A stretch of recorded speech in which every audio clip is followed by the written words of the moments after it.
A very good afternoon, everyone. So today the topic of discussion is neonatal seizures. Okay, this topic is from unit number 11 from midwifery. Let's start with it.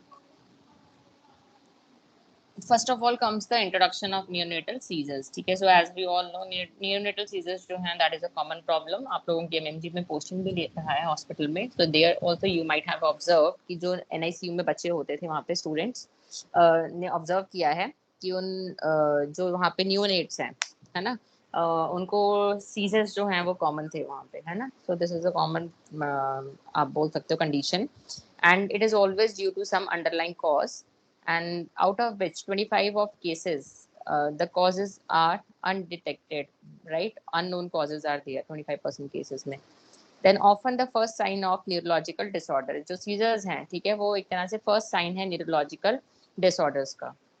Then it is a powerful predictors of long term cognitive and developmental impairment, क्योंकि neurological disorder का first sign है ये, तो obviously that is going to affect the cognitive and developmental uh, impairment in the newborn. ठीक है, तो cognitive और development impairment होगी उसको long term में आगे जाके. Then comes the incidence. So neonatal seizures जो हैं that is like occurring 1 in 200 healthy newborns. ठीक है, तो 1 in 200 healthy newborns के अंदर ये होता है. Then 0.5 to 0.8% term babies में जो है ये देखने को मिलता है. Then 1 in 4 premature and low birth weight babies. ठीक है, तो टर्म बेबीज के अंदर भी ये है देखने को मिलता है. तो टर्म बेबीज के अंदर तो इंसिडेंस रेट इसका 0.5 to 0.8% है.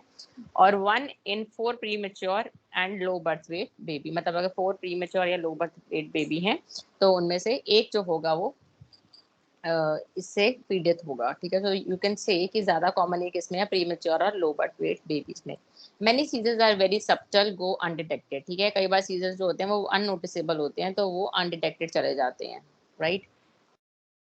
Then comes seizure pattern. ठीक है, नंबर 1 कम्स सब्टल सीजर. ठीक है, सो सब्टल सीजर जो होंगे ज्यादातर 50% ऑफ सीजर्स होते हैं, मतलब ज्यादातर जो बच्चों को सीजर्स आते हैं न्यूनेटल सीजर्स में वो ज्यादातर सब्टल होते हैं. 50% जो होंगे वो सब्टल होंगे, ठीक है, जो कि अनडिटेक्टेड जाते हैं. तो what actually happens in this, just give me 1 second बेटा, एक minute.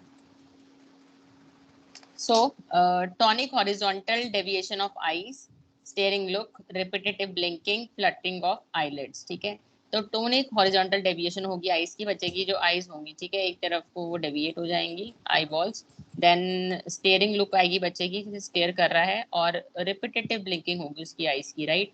And there can be fluttering of eyelid, जैसे आंख कहते हैं ना फटफड़ाती है, तो that will be there. Then orobuccal movements होंगी बच्चे की. ओरोबकल मूवमेंट्स जैसे च्यूइंग होएगा, जैसे हम कुछ चुबा रहे हैं, या लिप स्मैकिंग करेगा बच्चा, बार बार सकिंग करेगा, यॉन करेगा. ठीक है, then tonic posturing of a limb. ठीक है, जो लिम्ब होगी उसकी tonic posturing will be there. Then बच्चे को एपनिया हो सकता है न्यूबॉर्न को. And swimming and bicycling movements होगी उसकी ज्यादा. ठीक है, मतलब लेग्स से ज्यादा मूवमेंट करेगा, जैसे जो हम स्विम करते हुए करते हैं या बाइसाइकिल मूवमेंट करते हैं उस तरह से. ठीक है, देन है क्लोनिक. ठीक है, जो सबटल आ गया आपके वो टोनिक वाला फेस था. देन आ गया क्लोनिक सीजर्स. क्लोनिक सीजर्स जो होते हैं वो फोकल और मल्टीफोकल हो सकते हैं. In this twitching migrate haphazardly, ठीक है, from one limb to another. ठीक है, ट्विचिंग मूवमेंट्स होती हैं इसमें, ट्विचिंग होती है हाथों की पैरों की. ठीक है, तो एक लिम्ब से दूसरी लिम्ब में माइग्रेट होती रहती है, right. Then it occurs due to birth trauma. Just wait a moment, एक मिनट बेटा.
सो क्लॉनिक में आपका आ रहेगा फोकल और multifocal, that is switching migrate haphazardly from one limb to another, ठीक है, and which occurs during a birth trauma, like baby की जब डिलीवरी हो रही है उस टाइम पे, अगर उसको कोई डिलीवरी के टाइम पे कोई उसको आप बोल सकते हो कि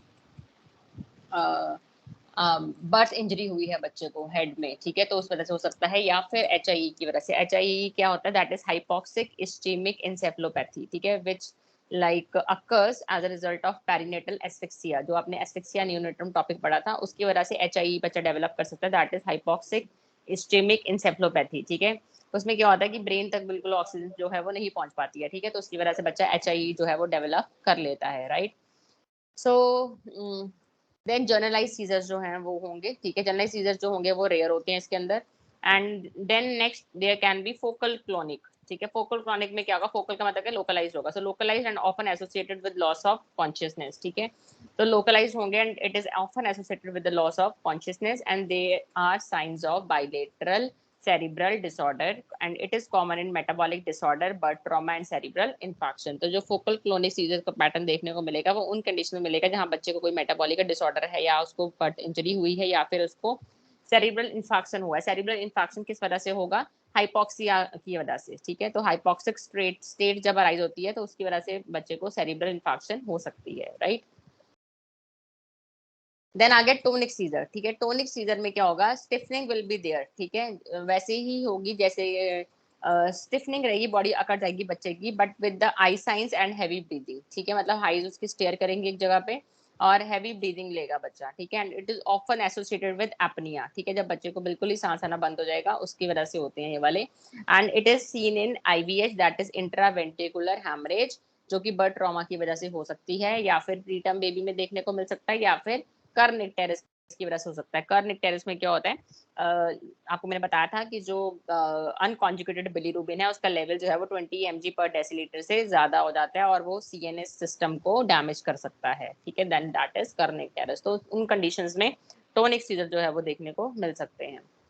देन है मायोक्लोनिक सीजर, ठीक है, सो मायोक्लोनिक सीजर जो होते हैं वो न्यूबॉर्न्स में रेयर होते हैं, ठीक है, एंड इसके अंदर सिंगल और multiple flexion movement, slow and jerky, ठीक है, मतलब स्लो जर्की मूवमेंट्स जो होती हैं वो होंगी इसके अंदर।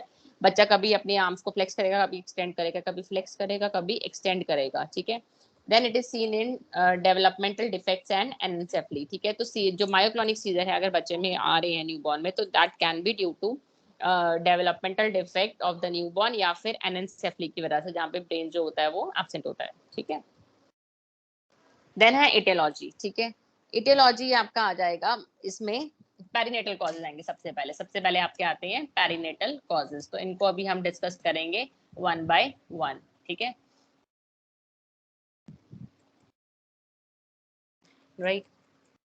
सो पेरिनेटल कॉजेज के अंदर क्या है आपका, नियोनेटल एन्सेफलोपैथी, ठीक है, नियोनेटल एन्सेफलोपैथी जो है वो 20 to 40% ऑफ सीजर्स में देखने को मिलती है, ठीक है, और इंट्राक्रेनियल हैमरेज की वजह से भी हो सकते हैं ये सीजर्स, ठीक है, जो कि हो सकता है इंट्राक्रेनियल हैमरेज जो है वो किस वजह से हो सकती है, सेंट्रल नर्वस सिस्टम ट्रॉमा की वजह से हो सकता है ये, ठीक है।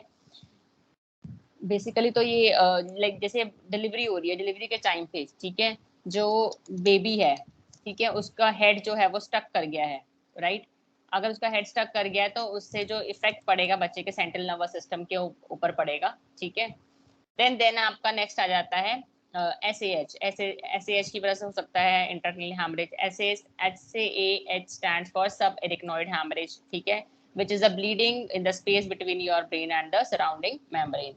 देन पेरीवेंट्रिकुलर हैमरेज की वजह से भी हो सकता है, जो कि ब्रेन के वेंट्रिकल्स के बीच में से ब्लीडिंग होती है, ठीक है। So these all three can cause intracranial haemorrhage अगर सीएनएस ट्रॉमा हुआ है, ठीक है, देन अगर सब एरेक्नॉइड हैमरेज है या फिर पेरीवेंट्रिकुलर हैमरेज है, तो ये पेरिनेटल कॉजेज में आ जाएंगे। देन आ गया मेटाबॉलिक कॉजेज। ऐसे कौन से मेटाबॉलिक कॉजेज होते हैं जिसकी वजह से जो है हाइपोग्लाइसीमिक स्टेट में न्यूबॉर्न जा सकता है। नंबर 1 इज हाइपोग्लाइसीमिया, ठीक है, हाइपोग्लाइसीमिया की वजह से जा सकता है ये, जिससे उसको सीजर्स डेवलप हो जाती हैं। देन हाइपोकैल्सीमिया की वजह से भी हो सकता है कि जब कैल्शियम का लेवल जो है वो कम हो गया, ठीक है। देन हाइपोमैग्नीसीमिया, अगर मैग्नीशियम का जो लेवल है वो कम हो गया उसकी वजह से भी हो सकता है। देन हाइपो एंड हाइपरनेट्रीमिया, ठीक है, यानी कि सोडियम का कंटेंट अगर ज्यादा या कम हो जाए तो दोनों केसेस में सीजर्स डेवलप कर सकता है न्यूबॉर्न। देन है पेरिडॉक्सिन डिपेंडेंसी, ठीक है, पेरिडॉक्सिन डिपेंडेंसी है अगर बच्चे में तब हो सकता है। Then inborn errors of metabolism, जैसे कि मैंने आपको पहले बताया था, इनबॉर्न एरर्स ऑफ मेटाबॉलिज्म क्या है, एक तरह का इनहेरिटेड कंडीशन है जिसमें कि जो कि इंजाइम स्पेसिफिक होती है, इंजाइम स्पेसिफिक कोई डिफेक्ट होता है बॉडी में, ठीक है, और जिसकी वजह से मेटाबोलाइज नहीं हो पाता है प्रोटीन, फैट्स और कार्बोहाइड्रेट्स अप्रोप्रिएटली, ठीक है। सो इन सब केसेस में सीजर देखने को मिल सकते हैं। देन है इन्फेक्शंस, कुछ ऐसे इन्फेक्शन है जिसमें न्यूनेटल सीजर जो कॉज करते हैं, जैसे कि मेनिंजाइटिस है, एंसेफ्लाइटिस है, ठीक है, या सेप्टिसीमिया है, या फिर टेटनस है। देन नेक्स्ट आते हैं डेवलपमेंटल डिफेक्ट। ऐसे कौन से डेवलपमेंटल डिफेक्ट है जिसकी वजह से ये प्रॉब्लम आ सकती है, ठीक है, आपकी नियोनेटल हाई सीजर्स की, ठीक है। तो नंबर 1 है सेरिब्रल डिसजेनेसिस, ठीक है। सेरिब्रल डिसजेनेसिस में क्या होगा, maybe you are having some idea regarding the same, क्योंकि ये आपने अपने पीडियाट्रिक्स के अंदर पढ़ा होगा सेरिब्रल डिसजेनेसिस, ठीक है। सेरिब्रल डिसजेनेसिस में व्हाट हैपन इज कि there will be abnormal brain development, ठीक है, तो इसको हम ब्रेन मालफॉर्मेशन भी बोलते हैं, राइट। तो देन आगे आपका हाइड्रोसेफेलस, जिसमें कि फ्लूइड बहुत ज्यादा भर जाता है, सीएसएफ जो है, ठीक है। तो हाइड्रोसेफेलस की वजह से हो सकता है, माइक्रोसेफेली की वजह से हो सकता है डेवलपमेंट ये नियोनेटल सीजर, ठीक है। या फिर आप कुछ न्यूरोनल माइग्रेशन डिफेक्ट्स होते हैं, न्यूरोनल मतलब जो ब्रेन के अंदर जो न्यूरॉन्स अपने हैं, ठीक है, तो जो न्यूरॉन्स हैं, न्यूरॉन माइग्रेशन डिफेक्ट्स हो सकते हैं, उसकी वजह से भी ये नियोनेटल सीजर्स जो है वो अराइज हो सकते हैं, ठीक है। इसके अंदर आपका फर्स्ट आ जाता है लिसेंसेफेली, ठीक है। लिसेंसेफेली में क्या होगा, इसको हम बेसिकली अगर हम लेमन लैंग्वेज में बोलते हैं, हम इसे स्मूथ ब्रेन बोलते हैं, ठीक है। ये जीन लिंक्ड ब्रेन मालफॉर्मेशन होती है जिसमें कि नॉर्मल फोल्ड्स जो ब्रेन में होते हैं हमारे, ठीक है, आपने देखे हैं डायग्राम्स में भी, तो वो नॉर्मल फोल्ड्स जो होते हैं वो एब्सेंट होते हैं, ठीक है। सेरिब्रल कॉर्टेक्स के अंदर जो नॉर्मल फोल्ड होते हैं वो एब्सेंट होते हैं, जिसे हम बोलते हैं लिसेंसेफेली। तो फोल्ड्स जो हैं वो एब्सेंट होंगे, इसलिए हम इसको बोलते हैं स्मूथ ब्रेन, ठीक है। देन पैकीग्रिया, ठीक है, पैकीग्रिया भी एक तरह का न्यूरोनल माइग्रेशन डिफेक्ट है, ठीक है, इसकी वजह से भी न्यूरेटल सीजर होते हैं, ठीक है। पैकीग्रिया में what happen is there will be abnormal this cerebral hemisphere, ठीक है, abnormal cerebral hemisphere will be there, ठीक है। तो जो हेमिस्फीयर शेप है उसकी ब्रेन की, ठीक है, तो उसके अंदर ऑल्टरेशन जो है वो आ जाती है, ठीक है। सो it is a development condition due to abnormal migration of nerve cells in the developing brain and nervous system, right? So in developmental defects की वजह से neonatal seizures जो है वो आ जाते हैं। Then आ गया others, others में आपका आ गया कुछ ड्रग्स हैं, जैसे कि विटामिन B6 है ना, pyridoxine डिपेंडेंसी होती है जो, ठीक है। तो अगर बच्चे मदर को बहुत समय तक प्रेगनेंसी में विटामिन B6 लगता रहा है तो उससे क्या है, नियोनेटल सीजर होने के चांसेस होते हैं। देन नारकोटिक विड्रॉल, ठीक है, अगर नारकोटिक मदर लेती थी और उसे प्रेगनेंसी में उसे छोड़ दिया है लेना, ठीक है, तो बच्चे के अंदर सिम्टम देखने को मिलते हैं। देन थियोफाइलिन, ठीक है, या फिर मदर प्रेगनेंसी में लेती थी नारकोटिक्स, ठीक है, जब उसने फिर डिलीवर किया तो अब बच्चे के अंदर नारकोटिक विड्रॉल सिम्टम्स जो है वो नजर आने लग गए। देन आ गया पॉलीसाइथीमिया, ठीक है, जिसमें कि आरबीसी की कॉन्सेंट्रेशन जो है वो ज्यादा हो जाती है। Then focal infarct can be one region. Then hypertensive encephalopathy, ठीक है, हाइपरटेंसिव इंसेफ्लोपैथी की वजह से भी नियोनेटल सीजर्स देखने को मिलते हैं, ठीक है। देन आ गया diagnosis, how you will make diagnosis for this condition that is neonatal seizure, ठीक है। सो सबसे पहले है इसका टाइम ऑफ ऑनसेट। तो अगर फर्स्ट डे पे, ठीक है, मतलब बेबी बॉर्न हुआ है और उसी दिन उसको नियोनेटल सीजर हो रहे हैं, तो उसका रीजन क्या होता है, या तो बर्थ एस्फिक्सिया, ठीक है, या फिर HIE जो आपको भी बताया था मैंने, हाइपोक्सिक इस्केमिक इंसेफ्लोपैथी, ठीक है। सेकंड है सेरिब्रल ट्रॉमा की वजह से हो सकता है, या फिर पेरिडॉक्सिन डिपेंडेंसी की वजह से हो सकता है, या फिर नार्कोटिक विड्रॉल की वजह से भी ये हो सकता है। देन IEM, ठीक है, IEM आपको बताया था, इनबॉर्न एरर ऑफ मेटाबॉलिज्म, ठीक है। तो इन सभी रीजन की वजह से जो है ये हो जाता है नियोनेटल सीजर फर्स्ट डे पे, ठीक है। तो आपने टाइम ऑफ ऑनसेट को इंपॉर्टेंस देना है whenever you are making diagnosis for this. Then अगर 1 to 3 days के बीच में नियोनेटल सीजर जो है वो अकर हो रही हैं, तो it can be due to intracranial haemorrhage, it can be due to hypocalcaemia, it can be due to hypoglycaemia, and it can be due to hypo and hypernatremia, and it can be due to pyridoxine deficiency or due to congenital cerebral malformation and due to narcotic withdrawal, ठीक है। तो आपको specific कर दिया कि अगर first day पे हो रहे हैं तो किस वजह से हो रहे हैं, और अगर फर्स्ट टू 3 डेज के बीच में हो रहे हैं तो किस वजह से हो रहे हैं। देन अगर 4th to 7th day of birth के अंदर बच्चे को नियोनेटल सीजर आते हैं तो उसका कारण हो सकता है मेनिंजाइटिस, इंसेफ्लाइटिस, जो कि इन्फेक्शन की वजह से हो रहे हैं, ठीक है, या फिर हाइपोमैग्नीसीमिया की वजह से, या फिर किसी तरह का कोई टॉर्च इन्फेक्शन है, या डेवलपमेंटल मालफॉर्मेशन है, या कर्निक टेरेस है, या फिर इनबॉर्न एरर ऑफ मेटाबॉलिज्म है, या फिर पेरिडॉक्सिन डिपेंडेंसी है, या फिर टेटनस हुआ है बच्चे को, उस वजह से होगा, ठीक है। देन है इन्वेस्टिगेशन। तो अगर किसी बच्चे को न्यूबॉर्न को अगर सीजर्स आ रही हैं, ठीक है, तो क्या क्या इन्वेस्टिगेशंस आप करेंगे। वैसे तो आपने देखा होगा एनआईसीयू में तो किस किस वजह से आते हैं, तो उसमें इन्वेस्टिगेशन हम क्या क्या करवाते हैं उन बच्चों की, है ना। तो आपने क्लिनिकल पोस्टिंग में ऑब्जर्व किया होगा, तो हम सीबीसी करवाएंगे उस बच्चे का, ठीक है, ब्लड ग्लूकोज करवाएंगे, कैल्शियम और अदर इलेक्ट्रोलाइट बैच स्टडीज करवाएंगे, और एबीजी एनालिसिस करेंगे बच्चे का, ठीक है। देन सीएसएफ एनालिसिस भी हम करते हैं to rule out any kind of infection like encephalitis और दिस मेनिंजाइटिस, सॉरी, ठीक है, मेनिंजाइटिस। देन ब्लड कल्चर करना है और यूरिन कल्चर जो है वो करना है, उसमें भी इन्फेक्शन जो है वो रूल आउट हो जाएगा। Then cranial ultrasonography is very much important, उससे आपको पता चल जाएगा कि अगर ब्रेन के अंदर कोई मालफॉर्मेशन है, ठीक है। देन है सेकेंड लाइन इन्वेस्टिगेशन, ठीक है। सेकेंड लाइन इन्वेस्टिगेशन में हम टॉर्च स्क्रीनिंग करते हैं, ठीक है, और inborn error of metabolism screening करते हैं, उसमें हम यूरिन के अंदर ऑर्गेनिक एसिड्स जो हैं वो देखेंगे और सीरम अमीनो एसिड ऐसे लेते हैं, राइट। देन इमेजिंग स्टडीज में सीटी स्कैन, एमआरआई और ईईजी करेंगे, दैट इज इलेक्ट्रोएन्सेफलोग्राफी, ठीक है।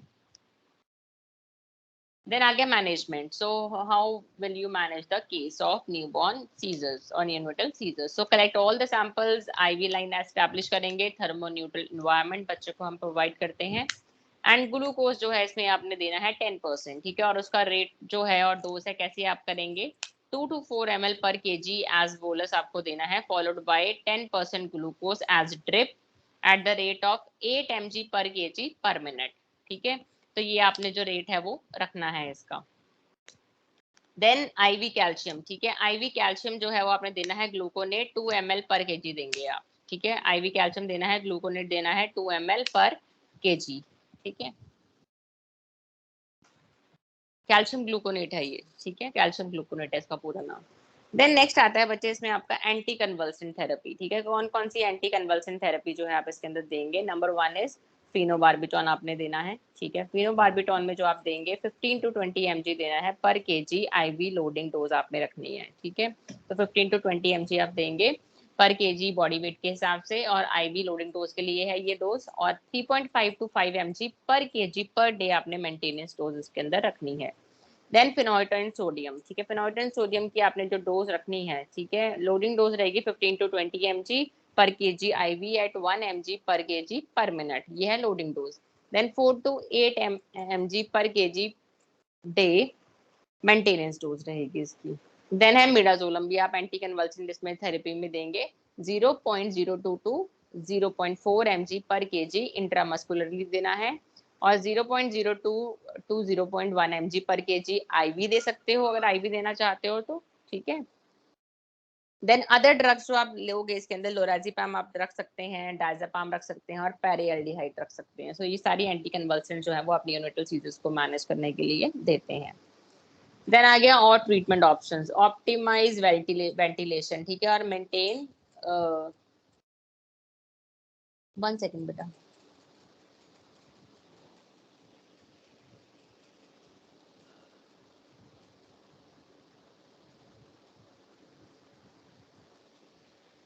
हाँ जी, हाँ जी, तो ट्रीटमेंट ऑप्शन में आपका वेंटिलेशन आपने ऑप्टिमम रखनी है, ठीक है, जो कार्बन डाइऑक्साइड और जो ऑक्सीजन है उनके लेवल आपने मेंटेन करने हैं, सीरम इलेक्ट्रोलाइट आपने मेंटेन करना है, और पीएच लेवल जो है वो मेंटेन होना चाहिए।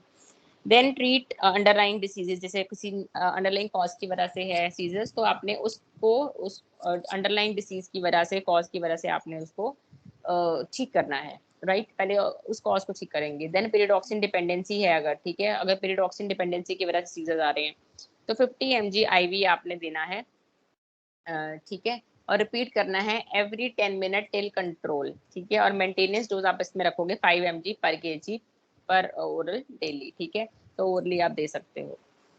देन हाइपरबिलिरुबिनेमिया, ठीक है, अगर हाइपरबिलिरुबिनेमिया की वजह से हो रहा है तो फोटोथेरेपी और एक्सचेंज ट्रांसफ्यूजन आप करेंगे।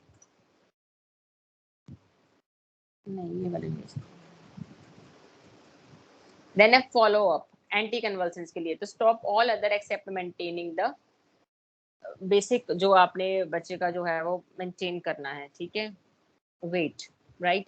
देन रिस्क ऑफ रीअकरेंस के अंदर आपकी रहेगी लिटिल रिस्क ऑफ रीअकरेंस है, ठीक है, और हाई कब होगा रिस्क ऑफ रीअकरेंस, जब कॉर्टेक्स कोई मालफॉर्मेशन है ब्रेन के अंदर, ठीक है, लिटिल कॉम्प्लिकेशंस आर देयर।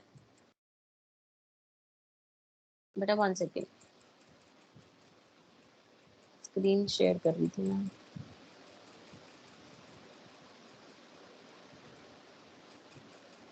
ठीक है, देन आता है इसका प्रोग्नोसिस, तो नॉर्मल आउटकम है इसका 56%, न्यूरोलॉजिकल सीक्वल है 30 to 40% एंड डेथ इसमें जो है 15 to 25% है इसका डेथ रेट, ठीक है, और क्रॉनिक सीजर डिसऑर्डर जो है 15 to 20% है।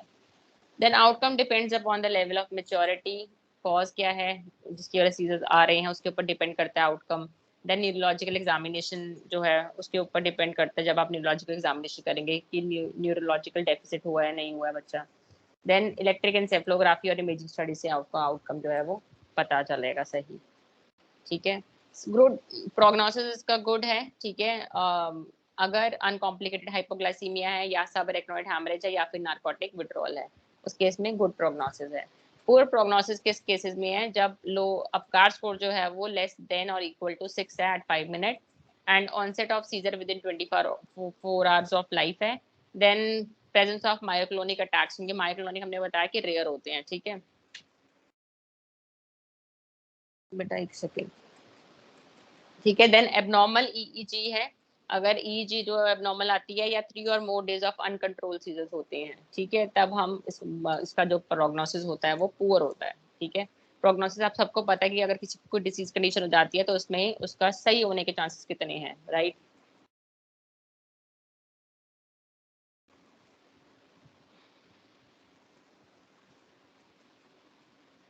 एक second, let me share the screen.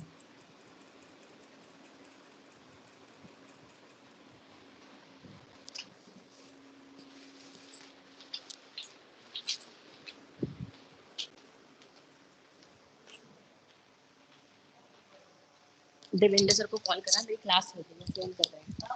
Devendra sir को कॉल करना, देवेंद्र सर को हाँ कॉल करना, मैं क्लास चल रही है ना, पूछ लो क्या कह रहे हैं।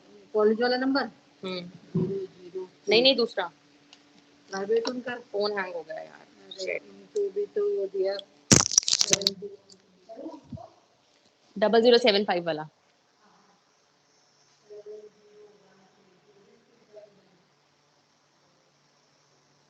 ठीक है। So this is all for today, right?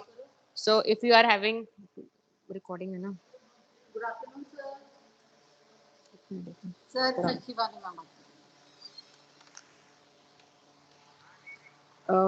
Sir मेरी ना क्लास चल रही थी फोन पे।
म्यूट पे है।